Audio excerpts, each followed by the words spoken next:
Ayun na sila mga kalab. Ayan, kumakain na sila. OMG.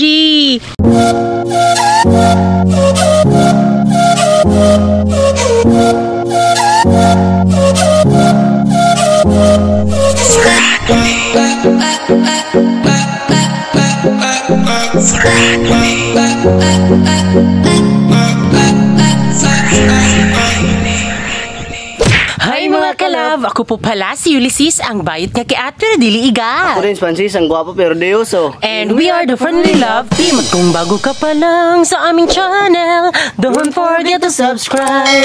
So ayan mga kalab, dito kami sa ilog nag-i-intro. Ayan, madaming kagubatan. So ngayon mga kalab ay pupunta ho kami doon sa sintro dahil bibili kami ng pagkain sa isda. Ayan, dahil nakita nyo naman sa last vlog natin na naglagay na kami ng similya ng mga bangus. At din syempre, para din naman makakain sila, ay bibilhan namin sila ng makakain nila. Gaya din sila ng mga tao na kailangan pakainin para lumaki. Bino. So ano yung ating bibilhin na pagkain sa kanila? Yung pagkain sa isda, yung maliit. So ngayon mga kalab, punta na tayo doon. At din syempre, para din naman makita nyo kung ano ang pagkain sa isda. So let's go!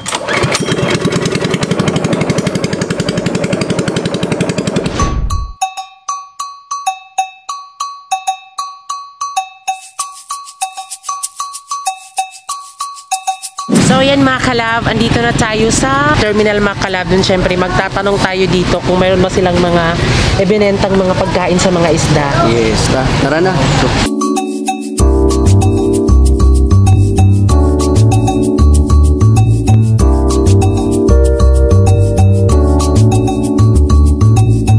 So andito na kami sa pagbibilhan po ng pagkain sa isda. Instead na maghanap pa kami sa kabila din kung meron ba. So dito na lang. Ayan. Then syempre mga kalab, isang sako po na pagkain po sa isda yung aming bibilhin. Then syempre nagpapadala din po yung Mama ni Francis na pambili ng isda at pambili po ng mga pagkain ng isda nila. So ayan.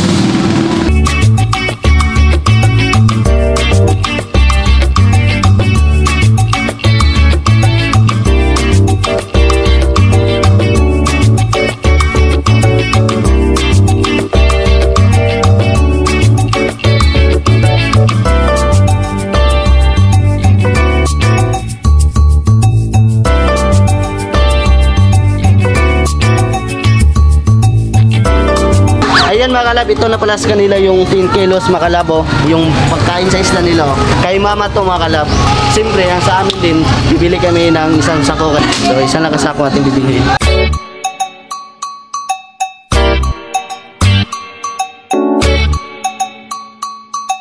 Siyempre, ito na din sa amin mga kalab, isang sako.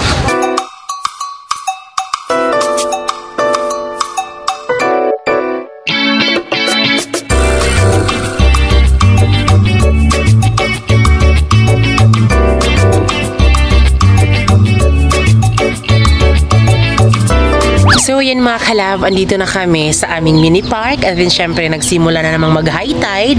Ayan din syempre, ito na pala yung nabili namin mga kalab na pagkain sa mga isda. Dadalhin na namin ito sa aming fish pond.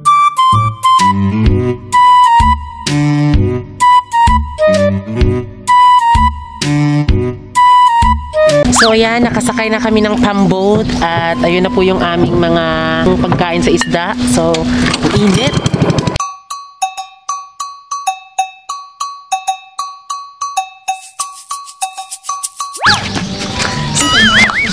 So ayan, sa wakas magpapakain na tayo ng ating alagang isda. So, namiss na namin yung mag-alaga ng isda. So, nagbili na din kami ng pagkain. So, ito na yun, ho.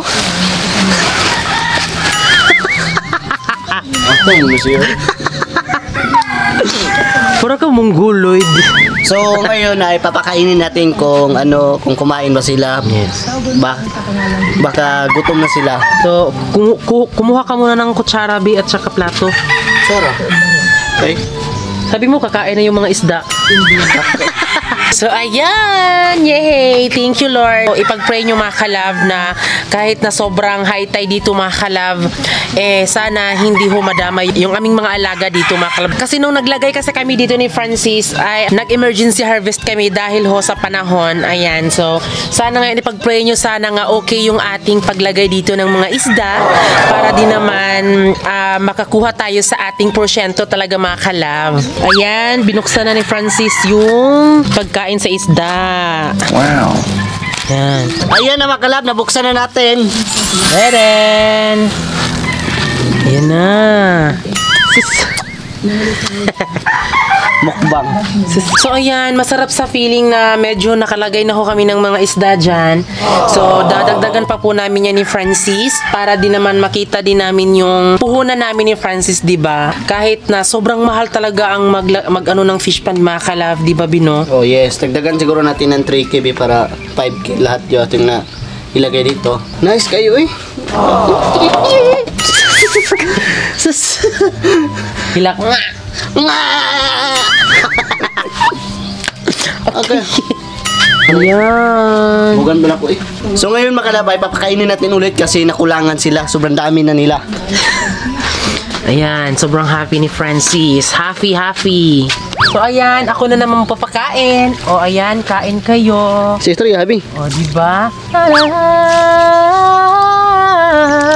Liparin mo ang hangganan ng langit sa ulap ng pag-asa ay Dito, loud. iyong makakamit ang tagumpay na dul ng iyong pagpupunyagi. Ayan, nakakamiss magpakain ng mga isda mga kalab. Tignan nyo mga kalab. Oh, di ba kumakain na sila? Wow, ang dami. Mabilis lang yan lumaki. Ang dami.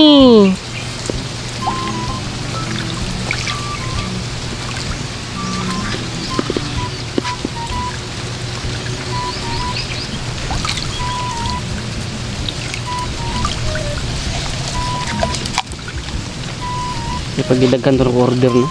Sige kumirik to buhok. Bisa unsa man asa bisa? Sorry. Kana ra nga ako anbe. Mina.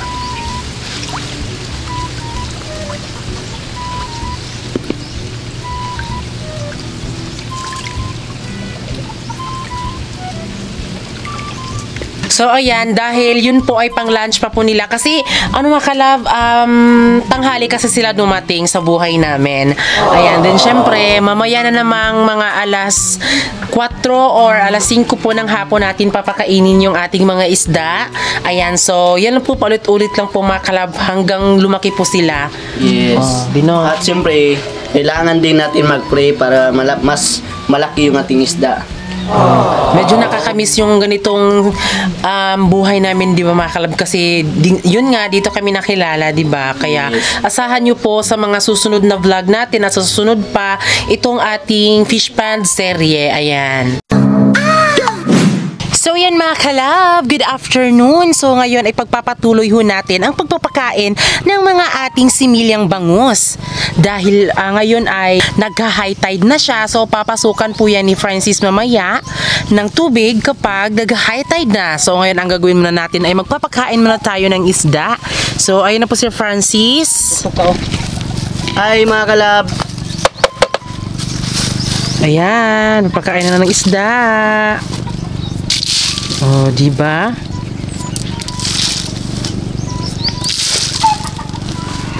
Ayan na, kumakain na sila.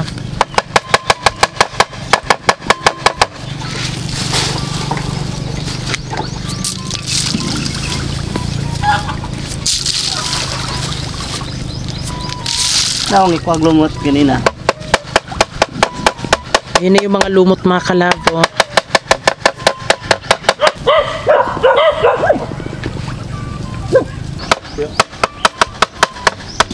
Murot yung pa na nakikibingdak ko ka umang sila. Lumutog ng isda ni. Masa mo da? Naod. Ang body ni mo eh.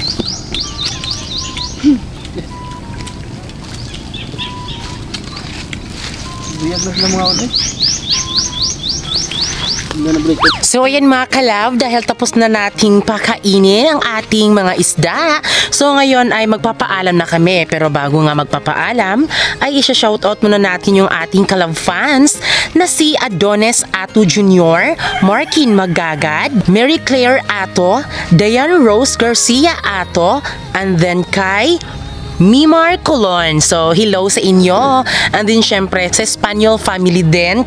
Maraming salamat ho sa lahat na nagpapashout. Sa mga nagpapashoutout, i-comment nyo lang po dyan. And then, syempre, dahil sa sobrang dami nyo po, unti-unti lang namin i-shoutout yung mga nagpapashoutout, Bino. Yes, totoo yun. Oh, so, yun mga kalab, dahil tapos na ang lahat, na bumili tayo ng pagkain sa isda at nagpapakain ng isda. So, maraming salamat. I hope na sa vlog na ito, may natutunan kayo. Yes, may natutunan kayo. Abangan nyo ho palagi yung fish pan serie mga kalab dahil lalaki ng mas lalaki pa ang ating mga isda.